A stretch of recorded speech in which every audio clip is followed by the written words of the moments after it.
Kom ons bid saam.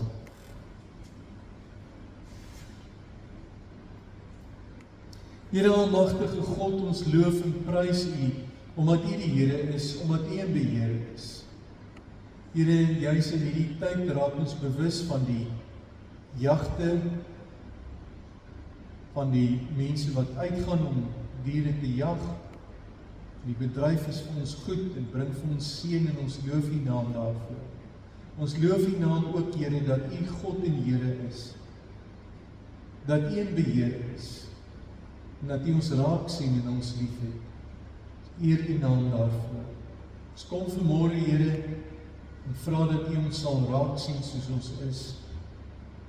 Ons met ons sal praat en juis in hierdie tyd vir ons sal wys wat die werk van die Heilige Gees is. Seën ons daarmee, Here. Praat met ons. Die kinders luister. In die naam van Jesus Christus ons Here. Amen. Wil jy met saam met my blaai na Matteus hoofstuk 4 toe. Matteus hoofstuk 4, ons gaan die eerste 11 verse daarvan lees.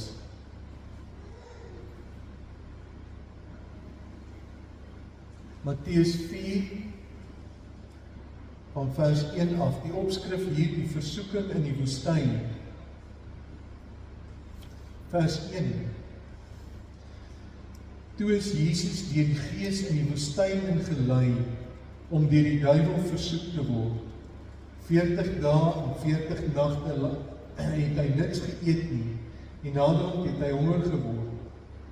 Die versoeker, dis die duiwel kom, het toe gekom en vir hom gesê, as jy die Seun van God is, sê vir hierdie klippe moet brood word. Maar hy antwoord, daar staan geskrywe, 'n mens leef nie van brood alleen nie, maar van elke woord wat uit die mond van God kom.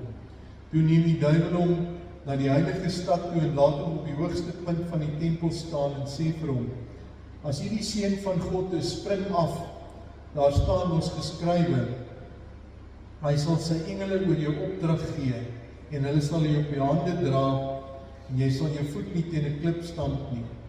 Jesus sê vir hom, daar staan ook geskrywe, jy mag die Here jou God nie op die proef stel nie. Toe neem die duiwel hom na 'n baie hoë berg toe en wys vir hom al die koninkryke van die wêreld met hulle pragt, en hy sê vir hom, dit alles sal ek vir u gee as jy neerval en my aanbid.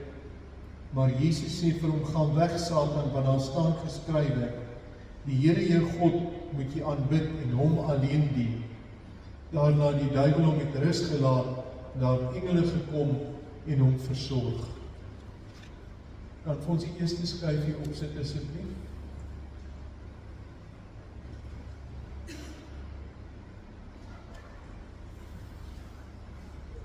Hoe lei die Heilige Gees ons? Ons dink baie keer dat die Heilige Gees ons lei en vir ons wys wat wonderlik is, wat goed is, dat hy sy gawes aan ons gee, hierdie gawes wat ons kan wys, ons kan optree met krag deur die Heilige Gees, ons kan selfs in tale praat, ons kan profetiese woord uitbring, so glo ons lei die Heilige Gees ons. Maar die Heilige Gees lei ook op 'n ander manier, en ons sien dit met Jesus, die tweede skryfie asseblief. Die Heilige Gees lei vir Jesus in die woestyne. Woestyn, in daardie tyd, kyk, dit lyk amper soos hier by ons, sien julle. Die Heilige Gees lei vir Jesus in die woestyn, en die woestyn was in daardie tyd nie bekend as 'n positiewe plek nie. Ons is lief vir ons omgewing, maar daarso praat hulle van 'n slegte plek, waarheen die Heilige Gees vir die Here Jesus lei. Hy lei hom in daardie plek in, en daar het Jesus tyd gebruik om stil te raak, om met die Vader te praat, en om sy toewyding, sy fokus op die Here alleen te kry. Want hy het 'n werk gehad wat hy moes doen, in die begin van sy werk, het hy vol van die Heilige Gees in die woestyn ingegaan. Nou partykeer in ons lewe gebeur dit ook. Ons wil hê die Here moet ons lei, dit moet goed gaan met ons. En dan gebeur dit nie. Dan gaan dit sleg met ons. Ons vra vir die Here, maar hoekom? Hoekom gaan dit sleg met ons? Hoekom gebeur dit, dat al is ons gehoorsaam, al leef ons soos die Here dit wil hê, kom ons in moeilike situasies, kry ons goed wat gebeur met ons wat baie sleg is. Hoekom is dit so? Is dit dan nie die Heilige Gees wat ons lei nie? Moet die Heilige Gees ons nie lei na goed wat positief is? Hierdie is 'n baie slegte ding wat gebeur. En Jesus het vir 'n lang tyd in die woestyn gewees. En hy het nie geëet en gedrink nie, want hy wou net op die Here fokus. En dit moet ons ook probeer doen. Wanneer dit met ons sleg gaan, en dit gaan swaar, dan moet ons daardie tyd gebruik om werklik op die Here te fokus.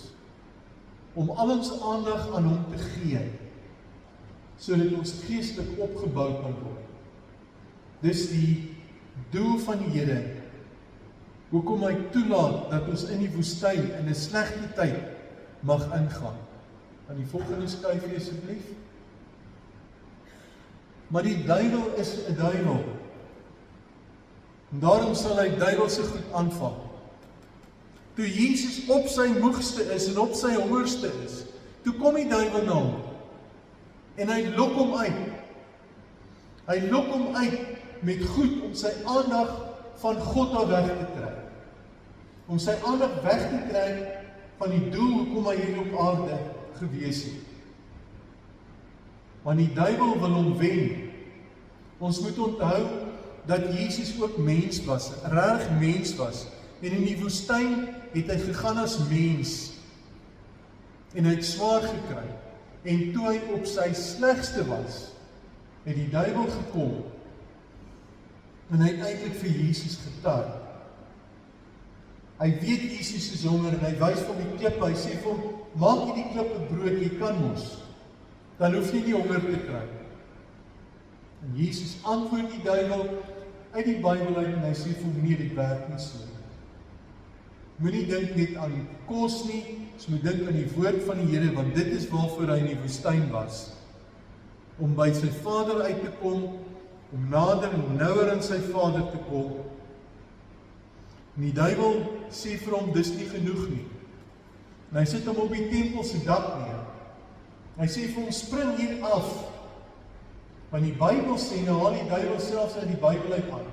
Hy sê, die Bybel sê, jy sal nie jou voet teen 'n klip stamp. En die Here sal jou bewaar. Sê hy vir hom, ja, maar daar staan ook in die Bybel, jy moet nie die Here versoek nie. Maar die duiwel los hom nie uit, hy vat hom 'n laaste keer, vat hom op 'n baie hoë berg. En hy wys vir hom die hele wêreld. En al die ryk plek. En hy sê vir Jesus, hierdie goed behoort op die oomblik aan my. Ek is in beheer van hierdie goed. En ek sal dit alles vir jou gee, maar jy moet my aanbid. Jesus is moeg. Jesus is moeg as mens. En die duiwel kom, hy sê vir Jesus, jy hoef nie gekruisig te word nie. Ons maak dit baie maklik. Jy sê net, ek het gewen. En as jy sê, ek het gewen, dan kan jy alles kry. Dan hoef jy niks te doen. Sê Jesus vir die duiwel, nee. Die Bybel sê ook, jy moet die Here jou God alleen aanbid en hom alleen dien. Nou gebeur dit ook so met ons, dat die duiwel kom en tart ons uit. Die duiwel kyk wanneer ek en jy moeg is. En dan laat hy nog goed gebeur wat baie sleg is. Hy laat nog goed gebeur wat ons laat erger swaar kry. En ons begin wonder, maar gee God regtig vir my om? Want die duiwel wil hê ons moet twyfel. Ons moet wonder of God regtig bestaan, of God regtig daar is. Want hy wil ons afbreek. Dis juis in daardie tyd wat 'n mens na die Bybel toe moet gaan en die Here in die Bybel moet ken. Dis hoekom ons moet tyd gebruik om stil te raak voor die Here. Die duiwel vat ons swakste punte en hy druk daarop om ons seer te maak. Dis juis in daardie tyd wat ek by God moet uitkom en by hom moet hoor. Die volgende skyfie asseblief. Dit bring ons by moeilike besluite. Jy weet, ek wil gewoonlik 'n maklike besluit hê. Ek wil 'n eenvoudige besluit hê. Maar dan is dit nie swaar nie. Dan is dit nie sleg vir my. Ek wil 'n eenvoudige besluit kan neem en 'n maklike besluit wat vir my lekker is. Want ek is 'n mens. Ek wil nie moeilike besluite neem nie. Dis sleg. Dis sleg. Maar weet jy wat reg is? Is gewoonlik 'n moeilike besluit. As mense navorsing doen, dan is die regte antwoord gewoonlik die moeilike een, nie die maklike een. So dan gaan hulle en kyk, wat is die moeilikste antwoord wat jy kan kry? Want dit is gewoonlik die regte een. En met ons dieselfde. Wanneer dit swaar gaan met ons, en ons antwoorde soek, dan moet ons by die Here uitkom, en ons moet doen wat reg is. 'n Moeilike besluit bring ons by die regte antwoord uit. Daardie regte antwoord moet ek miskien aanhou geduldig wees. Moet ek miskien weer dieselfde ding vir dieselfde persoon doen en vriendelik bly, alhoewel dit moeilik is.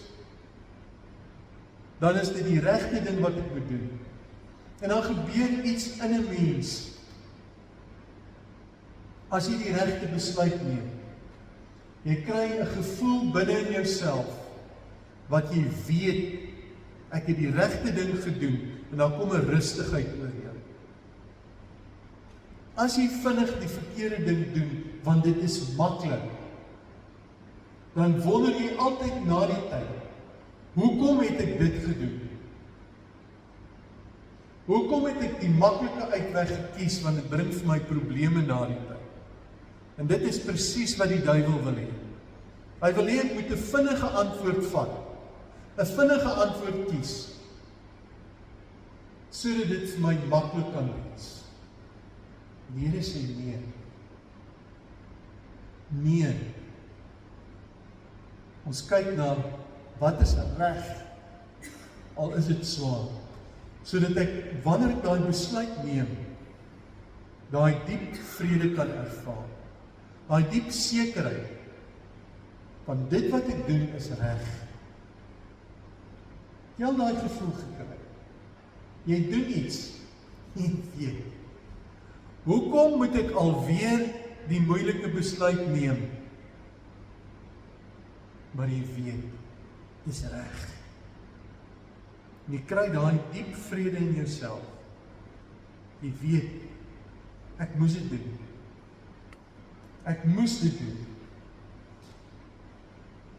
En die Here kom, en hy sê jou, laaste skryf jy asseblief. Dan beleef 'n mens God se goedheid. Ons lees van Jesus, nadat hy vir die duiwel nee gesê het, vir die Here ja gesê het, het daar engele gekom en hom bedien. As ek en jy die regte besluit neem, dan seën die Here ons, en hy gee vir ons die uitkoms. Luister gister na 'n vertelling van 'n man met die naam van Dennis. Hy sê, hy het 'n paar keer by 'n rooi see situasie gekom, waar dit agter hom moeilikheid is, soos die Israeliete met die Egiptenare agter hulle, en voor hulle die rooi see, en daar's die antwoorde. Hy sê, hy het met hierdie reeks wat hy maak, The Chosen, het hy 'n paar keer gekom, by punte waar hy nie antwoorde gehad het. En hy vasgekeer was, en die antwoorde moes kom. Die een keer moes hulle 'n toneel skiet op 'n dam, en toe is daar swaar mis. En hierdie toneel, eintlik 2 tonele wat hy moes skiet. En dit vat omtrent 8 ure om te doen. En die mis klaar nie op nie, en daar's van die akteurs wat moet gaan, hulle het ander verpligtinge. En sy vrou sê vir hom, dis goed, die Here sal voorsien. En die tyd loop aan, en dis middagete en hulle vat 'n breek, en hy besluit nee, as 3 uur oor, as nie 'n manier hoe hulle dit kan doen nie. En die volgende oomblik, klaar die mis op, heeltemal weg, anders as wat die weervoorspelling gesê het. Die mis klaar op, en hulle kan albei tonele skiet in 3 ure in plaas van 8. Soos die Here daai rooi see oopgemaak het, het die Here dit vir hom oopgemaak. Ons moet God vertrou, ons moet die leiding van die Heilige Gees vertrou, dat hy vir ons geleenthede sal oopmaak, baie keer op tye en plekke waar ons dit nie verwag nie.